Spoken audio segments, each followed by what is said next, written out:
And so we got married and we created a plan and we paid off $60,000 of debt in 2 years. And from there, I had a lot of friends and family asking, how did you do that? What did you do? And I realized that's what we did isn't something that typically happens in a lot of households, that it wasn't common. Not common And at all. right. And from there, I was still working in education at the time, so no thoughts of leaving the field. But once I did end up making a move, we moved across the country and I became a stay-at-home mom for a little while. And I realized when I wanted to go back to work, I wanted to do something helping people with their finances. I'm like, Hello, everyone. Welcome to the Financial Abundance Podcast. You are in for a treat. We have someone who has years of experience helping people, especially women, get out of debt, build wealth. And for those people who are renting and you're looking to save money so that you can invest in your own home, the person that you want to work with is Malika Daniels. Malika, how are you doing? hey, I'm doing well. Thank you for having me.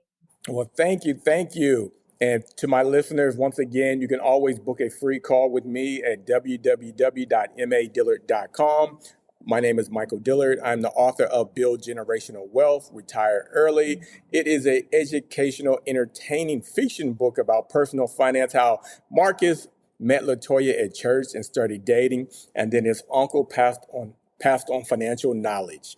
And that's how it goes. Sharing is caring. So, Malika, tell us about your business, who you are, what made you get started into personal finance. All right. So a little bit about me is I'm a wife, I'm a mother to two young kids, and I'm a former teacher. I'm someone who's always enjoyed learning about finances and reading finance books and listening to finance podcasts. And I've always had a saver mentality. So I've always been pretty good at saving my money and not overspending. But once I met my husband, he had student loan debt and I had a full ride to college. So I had any student loan debt. And I told him, I'm like, you know what, if we get married, I want us to create a plan and pay off this debt. And so we got married and we created a plan and we paid off $60,000 of debt in 2 years. And from there, I had a lot of friends and family asking, how did you do that? What did you do? And I realized that's what we did isn't something that typically happens in a lot of households, that it wasn't common. Not common And at all. right. And from there, I was still working in education at the time, so no thoughts of leaving the field. But once I did end up making a move, we moved across the country and I became a stay-at-home mom for a little while. And I realized when I wanted to go back to work, I wanted to do something helping people with their finances. I'm like, I really enjoy talking about money. I really enjoy helping people figure out their budgets and all those things. So I went back to school, got a certification in banking and finance, and I started working as a money coach then. And then I eventually even went back further and got an accredited financial counseling certification it's called the AFC. And so that had all the skills needed to be the most proficient at helping people. So my goal now is to really just help women to pay off that debt and figure out how to start building wealth, understanding what their financial goals are, and feel empowered to take control of their finances, because a lot of times it feels like your finances are controlling you. And I want people to understand that you have the control in this and that you can make changes and take action that is going to change your life for the future and even change your children's lives and make a big difference. Okay, you opened up a Pandora's box when you said you Yes. realized, one, this wasn't normal, like paying off $60,000 in 2 years. What were people saying and doing?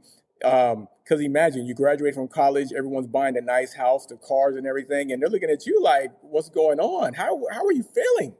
Yeah. I mean, I feel like people, I guess, were looking up to me and I didn't truly understand it because I didn't think I was doing anything extraordinary. Before we got married, I had bought a condo because I was always a good saver. So I had all this money saved up and I'm like, what should I do with it? And so my sister was like, well, you're renting. Why don't you buy a place instead? So I bought my house and all my friends were like, how do you have the money to buy a house? We're 20 something years old. What's going on? And I'm How like, did you have the money? I just was a saver. So got my first teaching job right out of college, opened up a high interest savings account. And back then the interest rates were like 7%. Whoa. And so I was just throwing money into the high interest savings account whenever I got paid. But I didn't really have a plan on what I was going to do with it at the time. I just knew it's good to save. Like I wanted to make sure I had a good emergency fund lined up. And then when I realized that, oh, I have enough where I could actually buy a house, the timing of it really worked in my favor as well, I will say. So I bought that, I went under contract in that property in 2010, and it was a short sale. So the people that had previously owned it had paid like full market value for it at that time. And then with the market crashing, they were now underwater and they were selling it for way less than it was truly worth. So I got a great deal on that property that I Well, bought. But something's not adding up a little bit, Malika, because wow, how do you go from what something inspired you? There was something that you had fear somewhere, something scared you, no, someone you read a book, someone inspired you. You what's got to tell us. funny is I really feel like I've had this mindset since I was a child. So as a kid, I used to babysit, 13 years old, babysit, but I never really spent the money. I just kept it in my drawer. I didn't have a bank account. I just kept it in my drawer in my room. And all my siblings, my mom would even borrow money from me all the time because they're like, oh, we know Malika's got money. I'm like, yeah, it's in my Yeah. drawer. And so I was like the house bank. Like I just was. Okay. Yeah. So I've just Okay. always been that way. I'm not sure why. I didn't think anything about it back then. And then when I got in my 20s, I started to try to learn more about it because I'm like, oh, there's, a lot to go with money. So I started, you know, reading Dave Ramsey books and Susie Orman books and all that kind of stuff. But I really have been this way since I was little. I'm not big on material things. I never have been. And Okay. so if I got something I need to buy, I will buy it. But I don't like to spend a lot of money on frivolous stuff. So now that leads us a little bit into your profession and what something I observed as a personal finance coach is a lot of times people don't want to pay for the financial education. They don't want to read. They want Mhm. someone to do it for them, but they don't want to take invested interest in their own Yeah. future.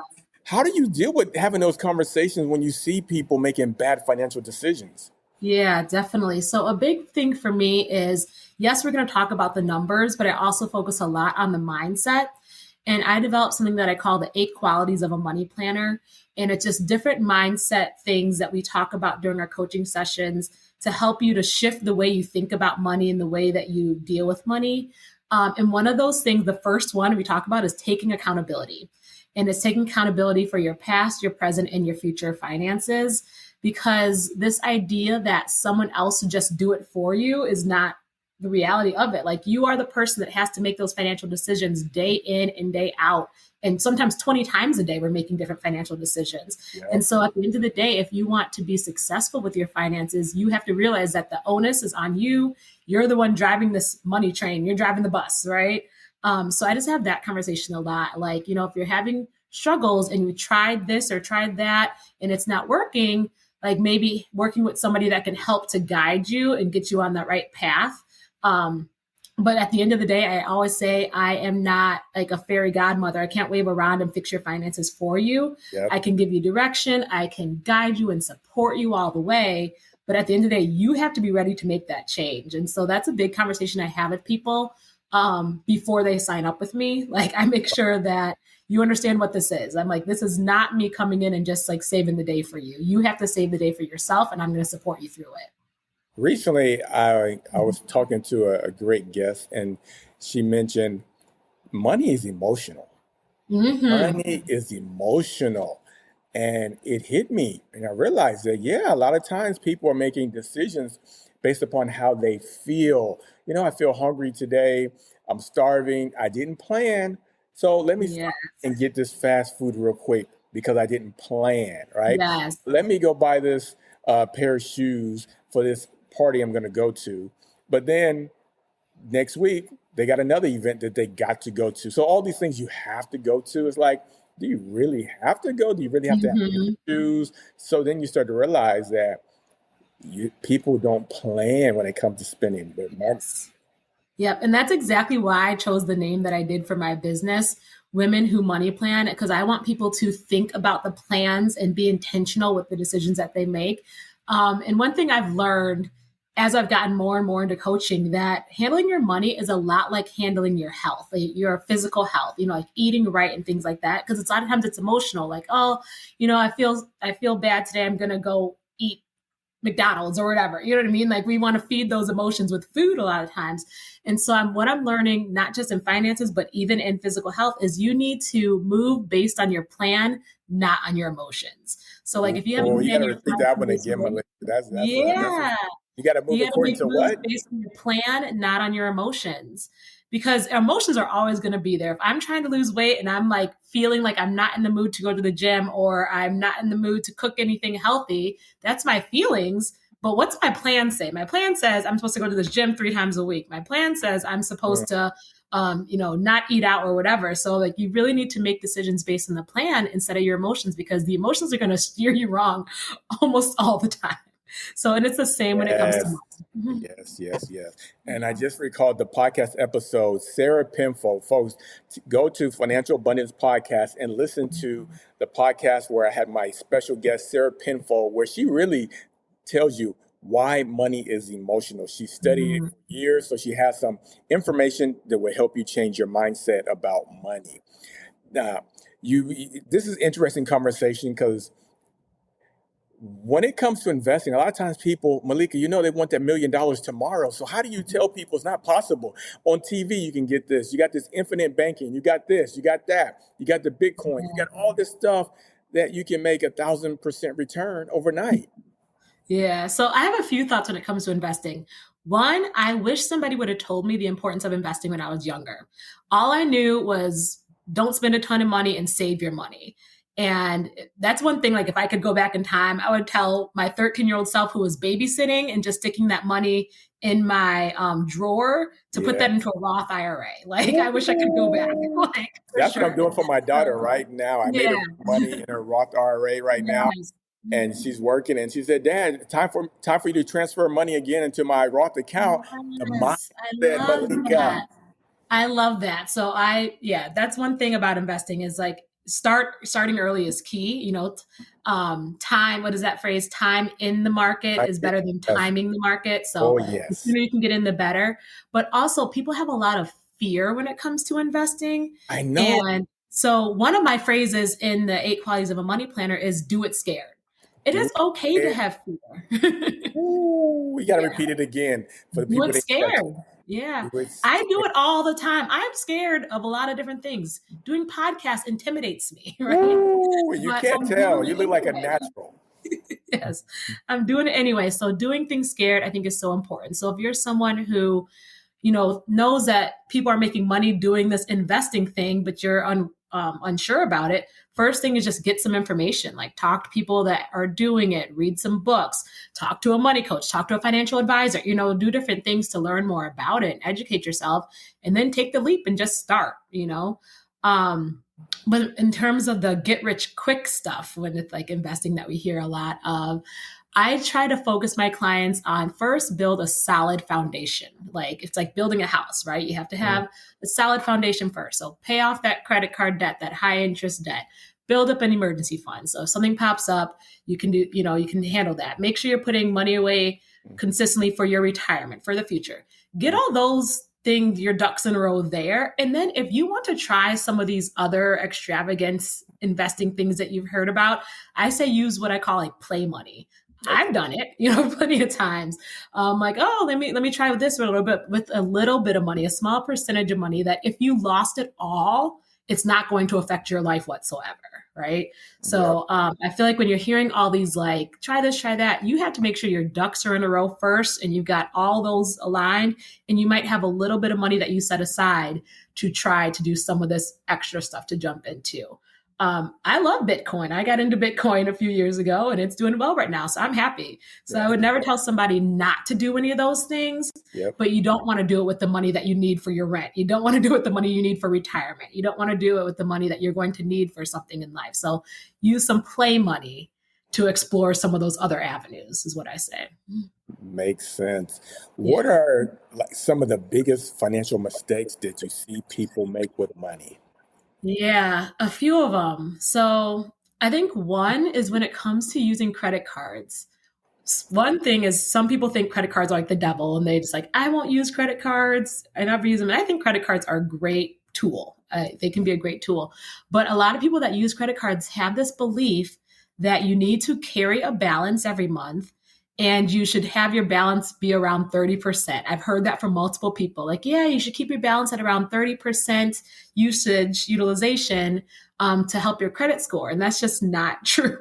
Mhm. So at the end of the day, the best way to use a credit card is to pay it in full every single month, never pay interest on a credit card, and to keep your utilization as low as possible, like 0 to 5%, maybe 10%. But if you're up to 30%, your credit score is going to be hit very negatively if you're using 30% of the credit that you're allotted. So, but I've heard that from multiple people. They hear this 30% number and they think that that's the goal that they should try to be at. Oh, wow. That's Yeah. surprising. So Mm-hmm. let's I was remind. surprised that I've heard it from more than one person. Like if it's just one person said it, I'd be like, oh, okay. But I've heard this multiple times with people. I'm like, no, that ain't it. So then what's the best financial investments you think that people should entertain? Some of the simplest ones is a high interest account, like for your savings. So many people don't utilize those. And I think you're just really missing out on free money and a quicker way to grow your savings account. And another thing people miss out on is Roth IRAs. I think they are amazing tools if you qualify for one, especially if you have young kids that are working age that have earned income, like get them into a Roth IRA as soon as possible because there are just so many benefits to the Roth, such as your money is growing tax free. When you take the money out at retirement, you take it out tax free.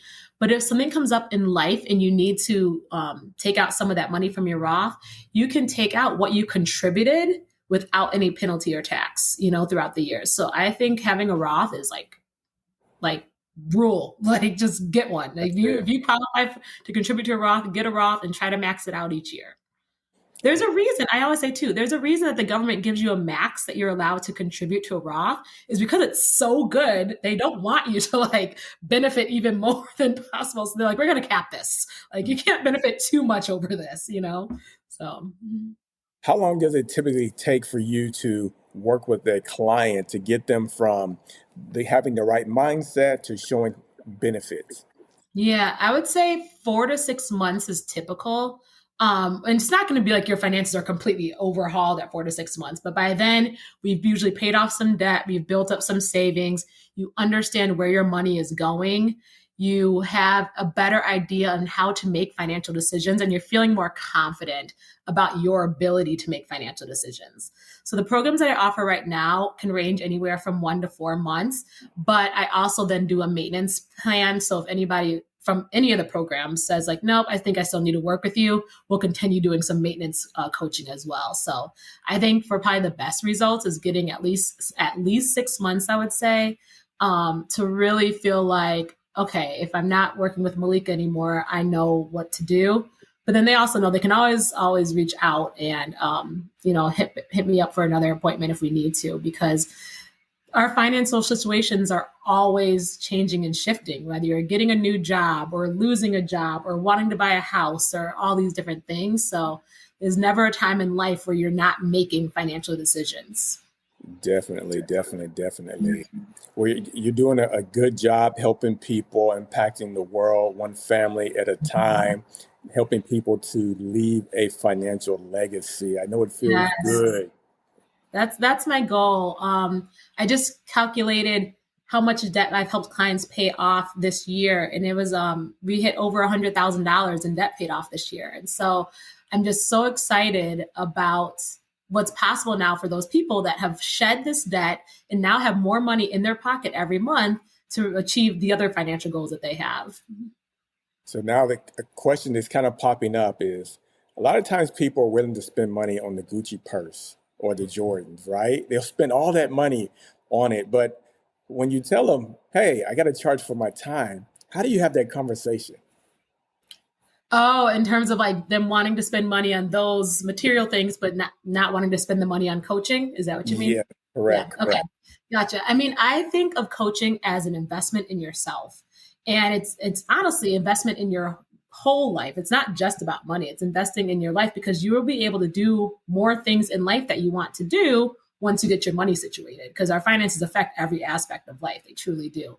And Mhm. when I'm working with clients, let's say it is a client that loves Gucci purses. I will never tell somebody that you can't buy something. It's your money at the end of the day. But I will talk about how, well, if we didn't buy a purse this month and we put that money towards savings, this is what that would look like. Or maybe it's someone that buys the purse every month. Well, maybe what if we split and buy a purse every 3 months? Like, how can we shift it so you can also hit your financial goals? Because at the end of the day, if that's what you really value and care about, then we need to create a plan that's going to be aligned with your values. It doesn't need to be aligned with my values, right? Just Yep. because I don't buy Gucci purses doesn't mean that a client that I'm working with shouldn't do it. Like, if it's what they really care about, then let's figure out a way to do it. Let's figure out a way to hit all of your goals. Let's figure out a way to get the purse and put money towards savings. Like, how can we navigate that? So I think that paying for coaching really is just acknowledgement that you want to invest in yourself, your future self, your children's future. And once you make that decision to invest in yourself, it costs money to invest in yourself, whether it's self-care to go get a massage or whatever it is that you're doing, is going to cost money to do it. And so I just think you have to figure out the best way to put that into your plan. Like, okay, I know I need to invest this money in myself, and I'm going to plan to buy my purse. I'm going to plan to pay for coaching. I'm going to, you know what I mean? We just got to figure out a way to put it into your plan. Because at the end of the day, it really is it's a priceless investment in yourself to get peace of mind in your finances, to be able to feel confident in your ability to achieve your goals, to be able to teach your children better habits and not feel like, oh, I'm setting this negative example for them, but to know and feel confident, like, oh, I'm showing them how to be healthy with their money and how to make the right decisions and setting them up for success. I feel like all of that is priceless. You cannot put a price tag on that. Well said. Well said. So people are looking to work with you, especially men. Are men able to come work with you? They are. And I get that question all the time. Okay. They are. But I will say, when I created my business, my focus was on women. And it is on women. I will say that. My focus, that is my niche market, because for a few reasons. One, women are more likely to leave the workforce and take care of their family. And we lose out on a lot of income and wealth building in that aspect. Women are more likely to make less than their male counterparts. Women are more likely to be the people that are spending their time buying things for their household. They're buying the groceries. They're buying the kids back to school clothes. They're the ones that are making all these different financial decisions. And I feel like for the majority of this country, it has been male dominated and a lot of times white male dominated. And so I feel like it was important to have a Black female presence in the financial space, helping women understand that they belong here, they have a role here, and they have a safe space to go to where they don't feel like, oh, I'm not going to be heard, and the struggles that I'm having are different than what this, male might be having, something like that. So I really wanted to create that safe space for women to come to talk about their finances. So that is always my mission. Okay. But at the end of the day, I'm a helper. I'm a teacher at heart, so I want to help anyone that's willing. So if a man, and I do have a male client. So when I am approached by a man and they're interested, like, I'm always willing to do a free consultation with everyone to see, like, am I the right fit for you? Is this what I'm offering? Is that what you're really looking for? That kind of thing. But I'm always open to work with anybody, but I really just wanted to be a safe space for women, non-binary people, anyone that feels like they might not feel safe in being themselves to talking with a different person. So that's kind of my mission. Okay. As we wrap up, what financial advice would you give to the college student that's about to graduate from college? Yeah. Oh, I got a ton. Okay. Let me try to narrow it down. So one, if you're about to graduate from college, I would say start using a budget tracking app to understand where your money is going. I think that's just a really important start. Just kind of say, what types of things are you spending on? And because a lot of times we think we know, like, oh, I don't spend that much here. I don't really shop that much. But once you start using a budgeting app and seeing where your money's going, you might start realizing, like, oh, okay, I'm spending more than I really want to in this area. So I would just say start off using a budgeting app just to get an idea of where your money is going. And then from there, if you have any debt, I wouldn't focus necessarily on student loan debt if you have credit card debt or something like that. But if you have some credit card debt, you want to pay that off. And then build up savings. I think those are kind of the three things, like understand where your money is going, pay down high interest debt, and build up savings are just three most important things to start off with. So when you get that first job, start those habits from the get-go. Also, when you get your first job, make sure you are contributing to the retirement accounts that they're offering. So if they're offering a 401k, especially if they're offering a match, get that full match if you don't do anything else. Like get that extra, Yeah. that at least, you know. So I think those are some like good foundational things that you can start at 21, you know, right off the bat. You don't need a lot of money, even if you're just putting $20 a month to savings. Just build that habit, that skill. So then as your finances increase, you can then increase the amount that you're putting towards savings. But I think it's important off the bat to just, yeah, start with those foundational skills for sure. Great. Now, Yeah. people have heard you. They're like, wow, I want to work with you, Malika. How can they reach out? What resources do you have available for my Financial Abundance Podcast guests? Yeah, definitely. So my website is womenwhomoneyplan.com. So you can always go there to find me. I have a stronger presence, I would say, on Facebook out of any of the social media platforms.